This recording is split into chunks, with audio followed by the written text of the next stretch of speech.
बातमी पुण्याची आहे। पुण्यामध्ये सध्या गुइलेन बॅरेल सिंड्रोमनं कहर केलेला आहे। या आजाराची लागण झालेल्या पिंपरीतील एका 67 वर्षीय महिलेचा मृत्यू झालेला आहे। निमोनियाची लागण झाल्यावर श्वसनक्रिया बंद पडल्यानं रक्तात संसर्ग पसरला आणि मृत्यू झाला असं सांगण्यात येत आहे। या महिलेवर 2.5 महिन्यांपासून उपचार सुरू होते।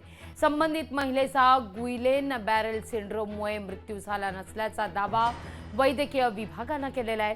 पिंपरी परिसरात वास्तव्य असलेल्या या महिलेला 13 नोव्हेंबरला अशक्तपणा जाणवू लागला आणि त्यामुळे महिला खासगी रुग्णालयात गेली आणि औषध घेतल्यानंतर त्रास कमी होत नसल्यानं 17 नोव्हेंबरला ही महिला पुण्यातल्या एका रुग्णालयात दाखल झाली। त्यावेळी तिला गुइलेन बॅरेल सिंड्रोम या आजाराची लागण झाल्याचं समोर आलेलं आहे।